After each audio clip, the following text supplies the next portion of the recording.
નમસ્કાર વિદ્યાર્થી મિત્રો, જ્ઞાન વિદ્યાપીઠમાં તમારું હાર્દિક સ્વાગત છે. હું છું તમારા ગણિતનો શિક્ષક મયુર સર.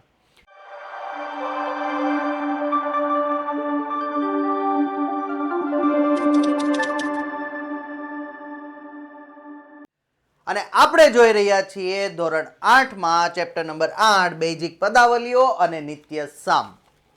એમાં સ્વાધ્યાય 8.3. આજે આપણે જોવાનો છે પ્રશ્ન નંબર 3. પ્રશ્ન 1 અને 2 જો હજી સુધી નથી જોયા તો અહીંયા આઈ બટનમાં એની લિંક આપેલી છે, ક્લિક કરીને જોઈ લ્યો. નથી મળતી આઈ બટનમાં લિંક, કાંઈ વાંધો નહીં, ચિંતા કરવાની જરૂર નથી. ચેનલ ઉપર ક્લિક કરો, વિડીયોમાં જાઓ અને એમાં પ્લેલિસ્ટમાં જાઓ. ચેપ્ટર 8નું પ્લેલિસ્ટ છે, એમાંથી જૂના દરેક વિડીયો તમે જોઈ શકો છો, જેથી કરીને તમે અત્યારે જે આપણે શીખવાનું છે ને પાછળનું નથી કાંઈ આવડતું તો એ પણ શીખી શકો. પણ નવું શીખતા પહેલા દર વખતની જેમ એક આપણી નાની એવી ટકોર છે જે તમે સાંભળતા નથી, એટલે આ વખતે ફરીથી એકવાર કહું છું કે હજી સુધી જો ચેનલને સબસ્ક્રાઇબ નથી કરી તો સબસ્ક્રાઇબનું બટન દબાઈ જવું જોઈએ. એની બાજુમાં એક નાનું એવું બેલ આઇકોન છે, એનું પણ બટન દબાઈ જવું જોઈએ, જેથી આવનારા દરેક વિડીયોની તમને શું મળતી રહે? નોટિફિકેશન. અને વિડીયોને લાઈક કરવાનો છે, તમારા મિત્રો સાથે શેર કરવાનો છે. થશે ને એટલું? યસ. તો સ્વાધ્યાય 8.3 પ્રશ્ન નંબર 3 માં જોઈએ શું કરવાનું છે આજે આપણે. ચલો ડોર ઓપન થઈ ગયા. તો ગુણાકાર જ કરવાના છે. આવા પદ આપણને આપેલા છે અને આપણે શું કરવાનું છે? ગુણાકાર. તો ગુણાકાર કરવા માટે આપણે પેનનો કલર તો કંઈક સિલેક્ટ કરવો પડશે ને. ચાલો વ્હાઇટ કરી લે. તમને જો કોઈ પેનના કલરમાં કંઈક તકલીફ લાગતી હોય તો કોમેન્ટ કરી દેવાની, સર આ કલરની પેન વાપરો વધારે મજા આવે છે એવું કહો, એટલે અમને સજેશન મળતા રહે. તમે સજેશન આપશો તો અમને ખ્યાલ આવશે. કોમેન્ટ કરતા રહેજો. તો આનો ગુણાકાર કરો એવું જ પ્રશ્નમાં કીધું છે. જો પ્રશ્ન એકદમ નાનો છે, પ્રશ્ન 3 એકદમ નાનો છે. ગુણાકાર કરવાનું કીધું, કાંઈ ચિંતા નહીં કરવાની. ગુણાકાર કરવા માટે પહેલા બરાબરની નિશાની કરવાની. બરાબરની નિશાની કરી પછી લખી નાખવાના જે પદ આપ્યા ને એનો વર્ગ ગુણ્યા 2 એની 22 ઘાત ગુણ્યા 4 એની 26 ઘાત. આ ત્રણેયનો ગુણાકાર એક સાથે કરવાનો. પહેલા અંકનો ગુણાકાર કરવાનો. સૌ પ્રથમ કોનો ગુણાકાર કરવાનો? અંકનો. ક્યાં ક્યાં અંક આપ્યા છે? આમાં છે નહીં, અહીંયા 2 છે ને અહીંયા 4 છે. 4 દુ 8 લખી નાખો અંક. હવે જો આધાર બધે સરખો જ છે તો એકવાર લખો આધાર, અને આધાર સરખો હોય, ગુણાકારની નિશાની હોય તો ઘાતનું શું કરવાનો? સરવાળો. તો આપણને ઘાત આપી છે 26, 22 અને 2. 6 ને 2 8 ને 2 10, 2 ને 2 4 ને 1 5. એની કેટલી ઘાત થઈ ગઈ? 50. આવી ગયો આન્સર. કેટલું ઈઝી છે ને? એકદમ ઈઝી. ચાલો આમાં જોઈએ.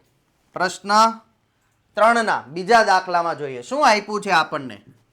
2/3 xy ગુણ્યા -9/10 x² y². સર અત્યાર સુધી તો અપૂર્ણાંક ન આપતા, આ અપૂર્ણાંકના ગુણાકાર અમારે કેમ કરવાના? કાંઈ ચિંતા નથી કરવાની.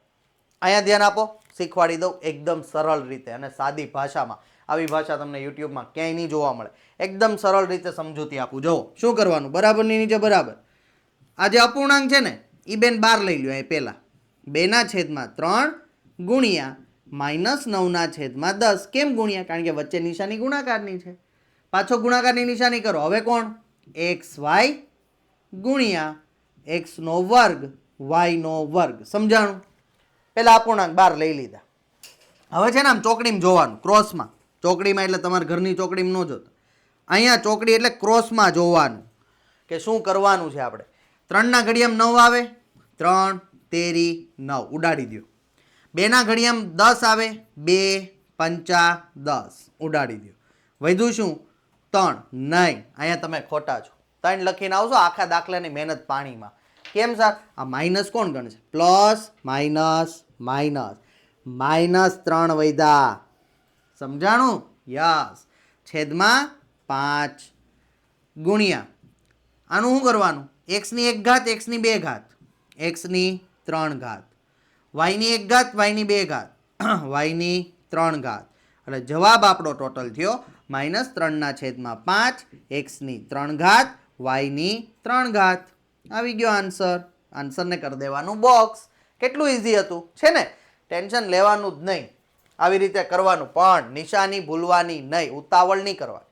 ટેન્શન નહીં લેવાનો એનો મતલબ કે ઉતાવળે દાખલો કરી નાખો, ખોટો. નિશાની એક નાની, આખો દાખલો સાચો ગણ્યો તો એક નાની નિશાની લીધે જવાબ ખોટો, માર્ક ન મળે. આ ઉપરનો કદાચ રીતનો અડધો એક મળવો હોય તો મળી જાય, તો એ શું કામનું? નિશાની જોતું રહેવાનું. ચાલો નેક્સ્ટ. નેક્સ્ટમાં શું આપ્યું છે? ફરીથી એક એવો જ દાખલો છે. જો રકમ અહીંયા લખું છું, -10/3 પી ક્યુનો ઘન ગુણ્યા 6/5 પીનો ઘન અને ક્યુ. લખ નાખ્યું. શું કરશું? ઓલામાં શું કર્યું હતું યાદ છે ને? અપૂર્ણાંક બહાર લઈ લેવાના પહેલા, એટલે અપૂર્ણાંક અહીંયા પહેલા લખવાના, -10/3 ગુણ્યા 6/5 લખી નાખ્યા. હવે આ જે આપ્યું છે એ લખવાનું પાછળનું, પી ક્યુનો 3 ઘાત ગુણ્યા પીની 3 ઘાત ક્યુ. છે ને ઇઝી? ચાલો હવે શું કીધું હતું? ક્રોસમાં જોવાનું. 5 ઘડિયામાં 10, 5 દુ 10, 3 ઘડિયામાં 6, 3 દુ 6 ઉડાડી નાખ્યા.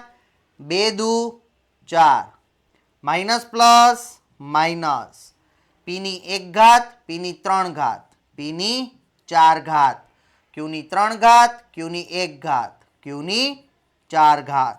આવી ગયો આપણો આન્સર. છે ને એકદમ ઇઝી. ચાલો નેક્સ્ટ જોઈએ. તો આ તો હાવ ઇઝી દાખલો છે, એકદમ ઇઝી છે, આમાં કઈ ટેન્શન લેવાનું જ નથી. જો બધા ગુણાકાર આપ્યા, બધા એક્સ છે. ઓકે, હવે અહીંયા એક્સ ની 1 ઘાત છે. હવે બાકી અંક છે જ નહીં, નકર આપણે અંકને પહેલા લખત. ઓકે, અંક છે જ નહીં. અહીંયા આમ આપ્યું એક્સ ગુણ્યા એક્સનો વર્ગ ગુણ્યા એક્સની 3 ગુણ્યા એક્સની 4, નકરા એક્સ આપ્યા. આધાર બધામાં સરખો છે તો સરખો આધાર એક જ વાર લખાય. તો ઘાતનું શું થાય સર? ગુણાકાર હોય તો શું થાય? સરવાળો થાય.